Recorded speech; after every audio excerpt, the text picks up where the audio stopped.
All right, everyone. Thank you all for joining me today. All right, so let's talk about Haiti. And there's chaos in Haiti, and the situation in Haiti has deteriorated over the last few weeks. And there's been quite a lot of coverage on this, and I want to talk about this. I want to talk about this more so from the African perspective, because what you're seeing and hearing and what I've heard in the media is what I consider to be a one viewpoint. You see, the way they are covering this in the media, especially in the Western media, European media, as well as also some of the outlets in India and all of that, the way they're covering this situation in Haiti is covering it on the standpoint that these Haitians and animals, these gangs that have ravaged Haiti, have done so under tyranny, and they're animals and they're horrible people, and they have somehow gone against or attacked their own people. And the way they are covering it in terms of the Western part is the United States is trying to help.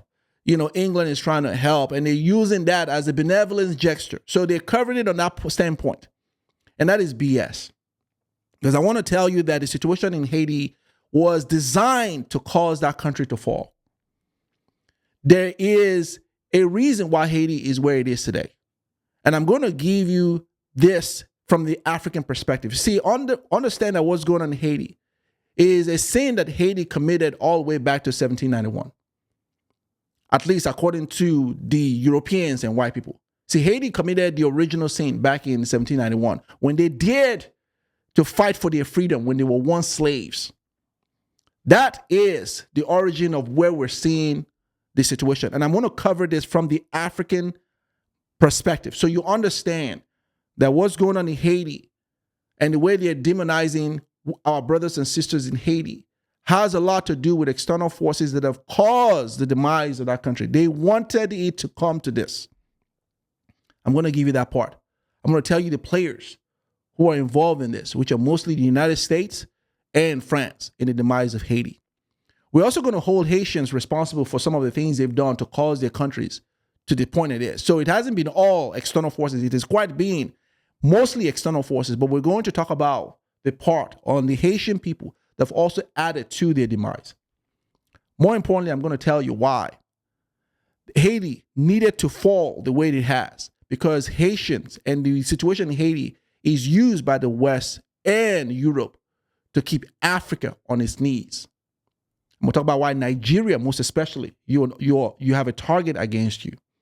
I'm going to give you some key historical evidence, key historical data that will tell you, and you will see the handwriting on the wall as it relates to black people all over the world. See, if you're black today, understand that black folks are hated by a lot of Europeans and people in the West because we're formidable, because we're resilient, because we're tenacious.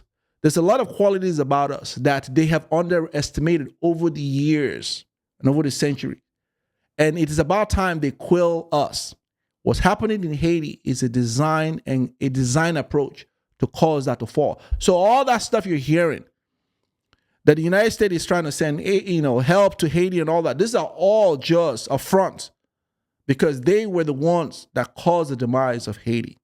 We're going to talk about a lot of that. And I'm going to finish up this by giving you also a proof that Nigeria is next. Nigeria is who they're looking to destroy, because Nigeria is the fifth state when it comes to black group that are a threat to Europeans and white power structure. Nigeria is, and I'm going to tell you what that is. So we got a lot to cover. So let's get right into this. First, let me start by saying, if you're a black person today, you owe Haiti and Haitians a debt of gratitude. If you are a black person who is either a descendant of slave in this country or in England or in Jamaica, or you're an African whose people were taken into slavery, if you're a black person today or black people today, you owe Haiti and Haitian a debt of gratitude, because it was Haiti who are the first people to abolish slavery in the entire world. Haitians did that. Slavery wasn't abolished in England. They weren't the first to abolish slavery. It certainly damn well wasn't the United States back in 1865. See, that is that benevolent story they like to tell. That they came to their senses and they abolished slavery and set black people free. Here in the United States, you hear about the Civil War, the bloody Civil War, where white folks took up arms to set black people free, and they make it look like it was a benevolent thing. No, before all of that, black folks set themselves free. Haitians, during the Haitian Revolution that happened, that took 13 years, from 1791 to 1803, and they declared their independence in 1804, January 1st. It was Haitians that were the first people to abolish slavery. So let's get that part. So you owe a great debt of gratitude to Haitians, regardless of what you might think. Regardless of what you might think about Haitians, if you're not Haitians, regardless, you owe a debt of gratitude to Haitians who had the audacity and the nerve, who back in the days, to say that they would no longer be slaves and fought for their own freedom. That was the original sin they committed. We're going to talk about that in depth. After the Haitian Revolution is what gave way to what if eventually freed black people and abolished slavery. Let me tell you some historical timelines and things that happened right after the Haitian Revolution.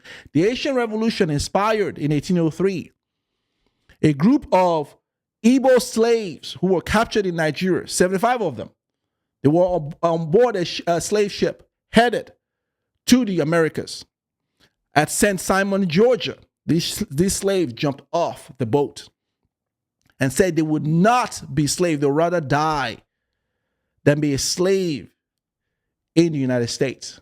They all jumped off and drowned themselves in 1803. They were inspired by the Haitian Revolution. And then in 1831, a gentleman named Nat Turner here in the United States struck fear in the hearts of Virginians for 3 days. It was called the Southampton Insurrection. In 1831, he revolted and rebelled because he no longer wanted to be slave. For 3 days, he struck fear into the hearts of his oppressors. That happened in 1831. He was inspired by the Haitian Revolution. And in 1839, on board a slave ship, in Spanish, La Amistad, a group of African slaves took over that ship in an insurrection, and they tried to revert that ship back to Africa before they were finally stopped. They were inspired by the Haitian Revolution. And in 1842, it equally happened on the American Creole ship, slave ship, where a bunch of Africans also rose up against the oppressors. And they took over the ship, and there was an insurrection on that ship. Over the years, there were many, many insurrections and rebellion that occurred, which gave American president, there were 3 presidents that existed at the time when it was happening, who were not happy that Haiti was free, and they were concerned that the insurrection and the Haitian Revolution was going to inspire a lot of their own slaves to want to be free, and they were concerned. These 3 presidents were George Washington, who was the first U.S. president, John Adams, and Thomas Jefferson. And they were right, because they saw a series of revolts, rebellion from their own slave, which led to the 1850 Fugitive Slave Act that was passed in this country, which then caused a lot of contention between the South and the North that led to a civil war, which eventually set people free in this country in 1865. Haitians were the reason why slavery was abolished both in the Americas and in England. So, before again I go into this video, and if you're black, you owe Haitians a debt of gratitude, because if it weren't for their brave actions back in the days, you and I may have never, our ancestors may have never been slave free. Slavery would have continued in this whole entire world in the most inhumane way against people that look like us. Let's just get that part clear. Now, let's go into why this is happening. Let's talk about why Haiti is where it is. I talked about the original sin, but let's talk about the current situation right now. And I'll go back into history. So, Haiti right now is without a president. There's no one that's ruling Haiti. Ariel Henry, who was the prime minister of Haiti, resigned on March 13th of this year. He was like, I can't, he was resigned. He was forced out, resigned. He was out of the country. It was in Puerto Rico when this whole thing happened. And I'm going to give you the reason why he was forced out. Ariel Henry was hated by the leader of the gang member right there, Jimmy Charizier, aka Barbecue. Hated him because first, Ariel Henry, there's allegation that he was connected to the assassination of the former Prime Minister Jovenel Moïse, who was executed and killed in his home in July of 2021. So Barbecue, who we're going to talk about, who is the leader, the gang leader today, he was a former police officer who was also used at one point to curb the Gams King situation. He also joined the gang. He formed the G9 and Family Gang, which has expanded over Haiti. He is now the leader and the infamous leader right now, leading the gangs in Haiti. He does not like Ariel Henry, and he told him, you need to resign. And the last straw was when Ariel Henry went to Kenya, trying to solicit Kenya to give them some military aid. And Kenya, who is a Western puppet, was going to, along with the United States, was going to contribute about 1,000 military soldiers, donate 1,000 military soldiers to Haiti. And that was the last straw, the last thing that broke the last straw for them. It was while he was in Kenya trying to negotiate that deal that he was prevented from coming back to Haiti. He was stuck in Puerto Rico. I'm going to tell you why that move by Ariel Henry to go get military support from Kenya was seen by Haitian as the last straw. There's a reason why that is. There's a relationship and there's a bad blood between the military industrial complex and the Asian people. We're going to talk about that dynamic because that was the last move that caused them to say, you can't come back in here, because it was seen to them as a foreign invasion, which Haiti has had issues of this over the years. Issues of this. So let's get right into this view because we've got a lot to cover. I'm going to give you some historical facts. So let's start with, now that we know what the present situation in Haiti is, let's go back to history, and then we're going to walk our way back in here. Okay. So back in history, the present where Haiti currently resides, Haiti shares a border right now with, and has always shared a border with, Dominican Republic. The highland that Haiti and Dominican Republic sits on is called Highland Hispaniola, which was back in the 19th century, was discovered by Columbus. Christopher Columbus discovered this island and gave the island to the King of Spain back in the days, who then ruled the island. So the Spanish ruled this current area that's both Haiti and Dominican Republic, both sits in. Later on in 1697, in a treaty called the Treaty of Ryswick, the King of Spain sold a portion of that island to France, who occupied the other part of it. And during that time, France began to utilize the labor of African slaves to build the part that's known today as Haiti. Back then, it was known as Saint Dominguez, which is known today as Haiti. Its history records that France was brutal in its tactics against slaves. See, France doubled the size of the slaves they imported from Africa, right, to this part that would be known as Haiti back in the days. It's recorded as upwards of 800,000 slaves made their way from Africa to this current part that is known today. The French were wicked. They were evil. They were horrible to the African slaves. Now, this is a practice that was known all over, the Western Hemisphere. So they weren't all nice.